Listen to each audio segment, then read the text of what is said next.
Hi, Assalamualaikum warahmatullahi wabarakatuh. My name is Muhammad Ashraf bin Abu Suman. My metric number is 067311. I am a bachelor in accounting, semester 2 student. Right now, I would like to explain to you guys a little bit what's the meaning of Isulam and the benefit of Isulam. And I also will explain what's the problem statement that we face from our research. Now, let's check it out. What is Isulam? Isulam is a method of learning and teaching that combines the learning outcomes of the course with the community service, where the credit value and hours of community service is implementation are calculated in the total student learning time for related courses at the Institute of Higher Learning. What is the benefit of Isulam? Actually, one of them is a student can improve their skill level on how to fix and solving any problem that our community faces by using their experience and knowledgeable that they are learning in university. From Isulam research that we have been made, we actually can show them the best way to solving their problem that they face. So that was the one of the benefit that I can tell you guys. For problem statement, our team has been choosing Surau Haji Ahmad at Bukit Chatak as our research because of before this they are not using the best way on recording money and donation. So our responsibility is to give them the best way to record the money and donation to avoid any problem that they will be faced by using our experience and our knowledgeable. Because before this they got no idea how to actually record the money transaction in the best and proper way. That's all from me. I will move to our next presenter. Thank you. Thank you, Ashraf, for the explanation just now. So, without wasting our time, I continue to the story of the introduction to the surau we choose for the Isulam project this time. Okay, so I continue to the introduction to the Surau Haji Ahmad. Surau Haji Ahmad, located in Bukit Chatak, Terengganu, is one of the first surau established in the area around the 1915 by Haji Ahmad. The surau is named as Surau Haji Ahmad in conjunction with the name of the owner himself, namely Haji Ahmad. In the early stages of the establishment, the surau was built by Haji Ahmad himself, using his money and a little savings after he graduated from the pondok, or we call it madrasah. It is common for people who return from their madrasah study to set up a surau in their hometowns in order to spread the religious knowledge they have learned to the local community, and also to be used as a place of worship and uphold Islamic teaching. In the early stages of the establishment, the surau was built using wood, and its size is not as big as the surau that exists today.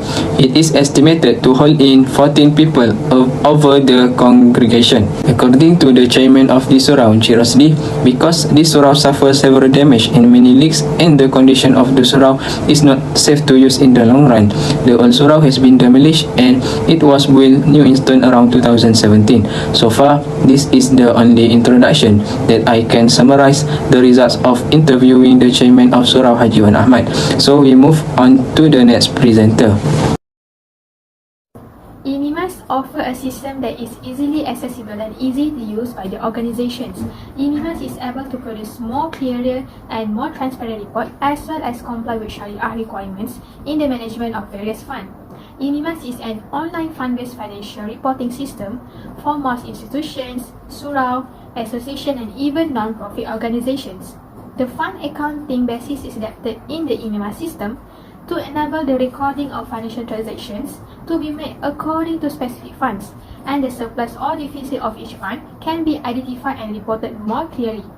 The production of EMIMAS systems is expected to help mosques and surau to record and report their financial transactions in the Sharia compliant manner. I will show the website that we use to record the accounting of Surau Haji Ahmad, which is EMIMAS website. First, enter the username and password. We can see there are many sections that provided, such as fund categories, income, expenses, cash and bank report, also balance sheet. We go to the first section, fund and categories section.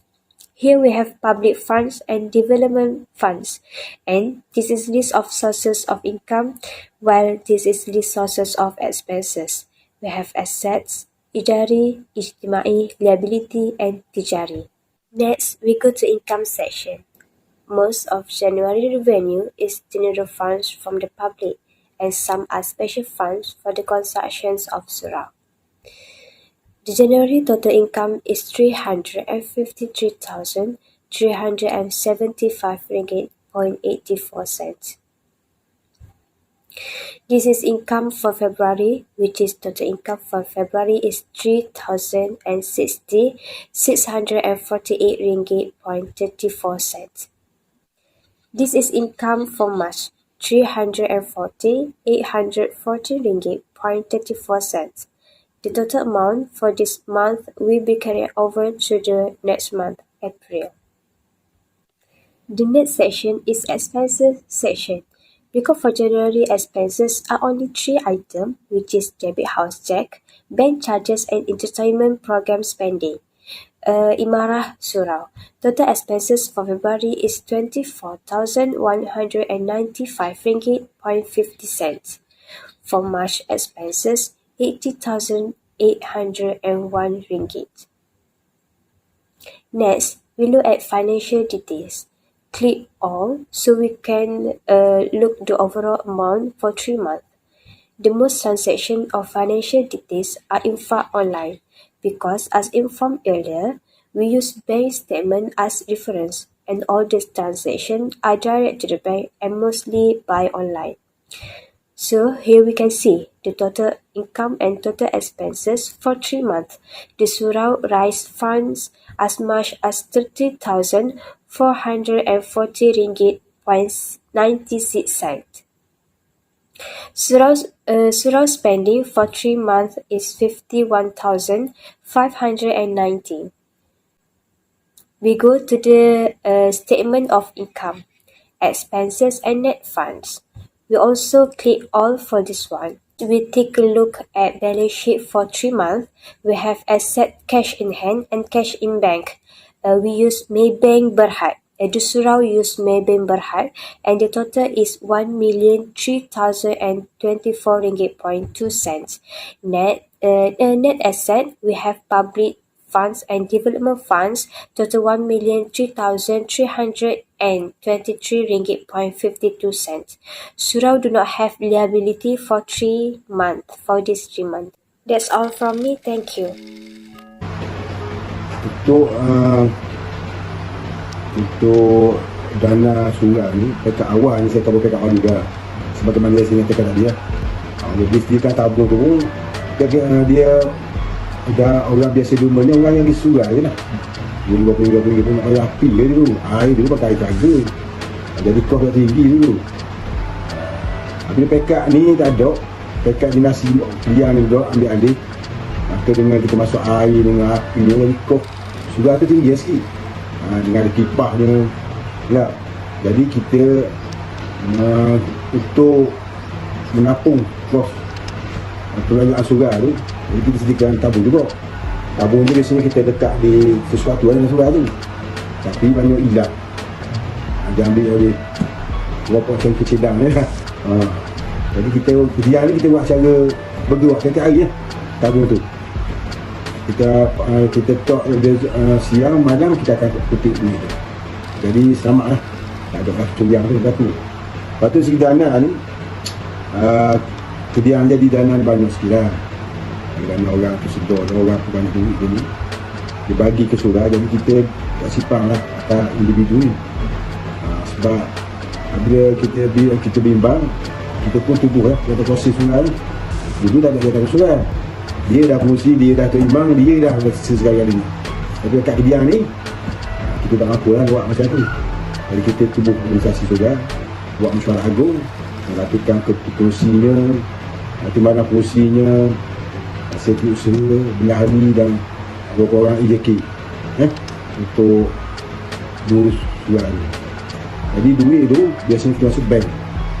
Masuk bank, dekat awal ni sikit lagi masuk bank. Bila duit banyak ni, kita bimbang kot masuk atas akaun individu ni, bimbang kot. Sebagai kawalan ni kita boleh, kita buat mesyuarat, kita boleh buka akaun bank. Akaun bank ni current akaun yang penama 3 orang. Daripada 3 orang tu 2 orang akan salin. Isinya keluar surat, anak keluar duit sebagai kawalan.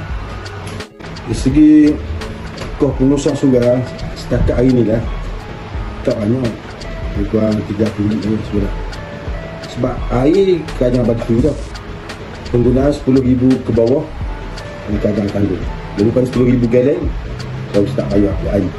Api ni buat kita tak pakai aircon, kita cuma kipas je, walaupun kita banyak kipas, lebih kurang tak sekarang ni tak 30 rupiah lah kipas, tapi kos dia lebih kurang 250-300 je lah kos dia. Jadi tidak menjadi masalah lah dari segi ni usaha surau ni setakat ni, sebab kita surau dalam pembinaan lagi, aircon tak pakai lagi, jadi tak ada masalah lah. 300 riyal je lah. 300 tu pada duit kutipan 5 waktu tu lah. Daripada Jumaat sendiri, Jumaat jaraman je bayar tu lah. Aktiviti yang surau lakukan. Lepas tu segi aktiviti tu setakat ni alhamdulillah lah. Biasanya aktiviti apabila kita ada kuliah tu maghrib, lepas tu kutipan tu melebihi daripada kutipan biasa. Jadi dengan kutipan tadi kita boleh beri sumbangan sikit kepada pengajar, tak ada masalah. Dan sekarang ni mana ada 2-3 balang je dah, kalau yang free nya lain kita isi. Dari segi amarah dan imarah surau kita ni alhamdulillah setakat ni lah. Kalau malam Jumaat kita boleh baca Yasin. Bukan kadang malam saja, siang pun aktiviti untuk muslimat. Itu dah untuk kos untuk muslimat. Biasanya pagi, sebab orang lelaki ni pergi kerja lah, puak lah di rumah dia boleh. Malam alhamdulillah. Jadi kutipan daripada kuliah ni lah kita mencukupi lah untuk bayar api air pun cukup lah. Sebab bila ada pengajar-pengajar, kehadiran tu ramai sikit daripada semayang Jumaat biasa. Jadi itu saja Cik Rasli. Terima kasih kerana meluangkan masa untuk kami dan menyumbang kepada projek kali ini.